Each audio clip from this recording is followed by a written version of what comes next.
What's up, party people? G5 Productions in the place to be. Superman First Class in the mix. In today's video, I'm going to show you guys how to keep your freedom sticks lasting all day. Let's get it. Hello everybody and welcome back to the channel. I'm Gerald, excited to share with you all once again.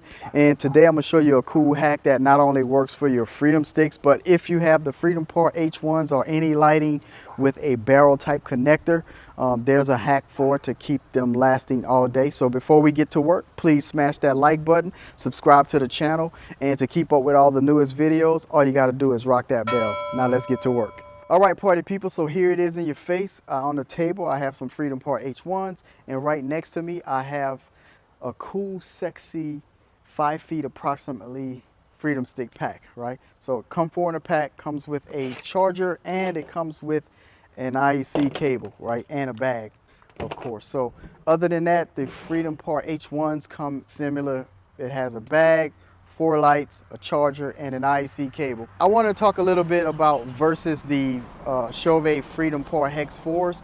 Now lights like that, they take a direct IEC cable from the wall and they have bigger batteries, so they tend to last a lot longer. In fact, the Freedom Part Hex 4s for me have been known to last at all day events, or if I set up in the morning, say for a military ball, I could leave these lights on static and they'd literally go all the way through to about midnight with no problems, because I don't start the hueing and the color changing on a serious tip until about party time. Other than that, there may be subtle changes throughout dinner or cocktail hour or something like that.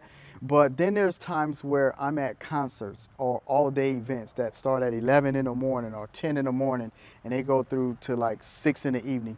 Well, in that case, things like the Freedom Sticks and the Freedom Part H1s, which have smaller batteries in them, don't last that long. So we usually run into these situations with plugging them in, and then it's how you plug them in. So both of these lights, they do come with these goofy chargers. Like this one, it literally has the charger with about approximately a foot of 4 leads to plug your lights in.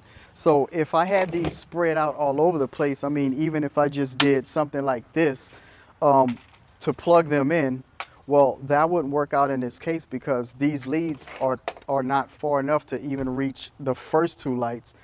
Maybe the ones in the middle would be good, but then I would have to somehow extend to plug in the lights. So there's a hack for that. And the same principle applies, and even worse with the Freedom Part H1s, because you have like 2 short leads here and then 2 longer leads here. So no knock on Chauvet really, it's just that's how the design is. So basically it's meant to charge up your lights fully, go use them for the capability of their hours, right, on static versus program changes and color changes, which will shorten the life. So what is the hack? Let me show you guys a little close up. Here's a 6-pack of these 6-foot barrel extenders. So it's like a female here, male here. And I'll put a link to this in the description below. So shout out to Marvin and Joe for turning me on to this. And there was a bit of a conversation, you know, because the thought process is, well, do you get the 6-footers or the 10-footers or the 20-footers or the 50-footers, if that even exists? And, you know, it's a lot to think about at first. So for me, I just thought and settled on the 6-footers, and I'll show you why here in a second. But basically, I just thought that if I'm coming from the plug, well, the first light can be direct into the plug. Then the next light can extend out 6 feet, another light can extend out 12 feet, and another light can extend out 18 feet. For those who want to know if you're considering even buying these lights, the way it works is the charger for the H1s here, it has this IC cable that goes right into the charge unit. Of course, the other end of it goes into a wall outlet, and all of these lights have a barrel insert on the side of them somehow. So you just have to find that location and just pretty much insert that into them. And same with the Freedom Sticks, they have at some point a barrel connector on the front of these lights, pretty much above the display. Plug them in, put the IEC cable into the charger and the charger into the wall. All right, party people, so here it is live. Most of us will charge our Freedom Sticks in this fashion because that's just how it works. But again, the problem is, as you can see, I'm already limited on how far I can reach with the plug. So you usually are stuck with having to adjust your lights to where it's accommodating for the plugs to reach, right?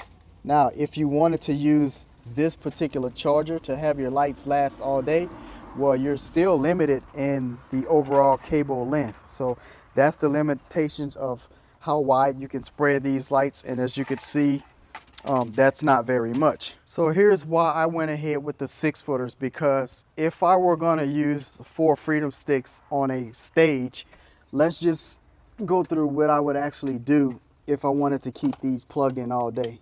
Well, first I would have the first lead, right, plugged in obviously right at the charging unit. This would be a little bit more hidden on however that works or whatever. But then I would take a single cable here and I would plug it into the charge lead and then into the light. So that would give me another 6 foot to stretch out. And then of course I have these two that will give me another 12 feet.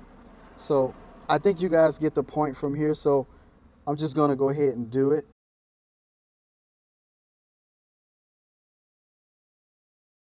So I'm going to stretch this out as far as that particular cable will let me go. And here we go with the first light, second light, third light, and of course, fourth light over there will not be moving. So as you guys can see with these barrel extended connectors, I'm now able to spread all 4 of these lights approximately 6 feet apart.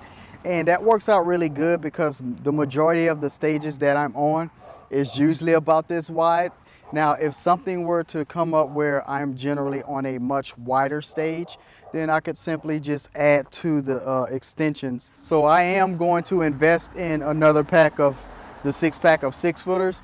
But the reason why I'm keeping it at the 6-foot level is because although it's more work to connect like 2 or 3 together to get it done, there may be a lot of cases, in most cases, where I don't need a 20-foot, because even if I use it, I'm going to have to cable manage, you know, most of it probably, right? So I figure get the shorter ones and extend as I need to, and that allows me a little bit more flexibility and I have to deal with as much cable. But those are my thoughts and that's what works for me. So let me get you guys a walkthrough and let you see a close-up of what this setup looks like. So we're going to just call this 1, 2, 3, and 4.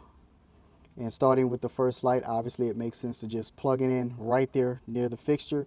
And I did turn this around because sometimes on stage I might do that so I can see the display. And if it's plugged in, I don't really need to see the display because it's plugged in. But for battery powered solely operating use, I do turn those around so I can see them. But this is pretty much it, right? So we got the first light plugged in right there, and backing on up, it comes into the second light plugged in, and then I'm extended with these two. So I'm extended out with 2 to get to the third light here, and then I'm extended again right there to get out here to the fourth light, right? So the fourth light takes 3 of those cables, the third light takes 2 of those cables, the second light takes 1 cable, and the very first light takes no cable, just direct from the charger. So there it is, party people. Bonus tip, the Freedom Part H1s does have a magnet mounted to the bottom of the swivel bracket there, so that's why one's on the garage there. And other than that, if you guys got something out of this video, please smash that like button, subscribe to the channel to help the G-Fire Nation grow, and if you want to keep up with all the newest videos, all you got to do is rock that bell.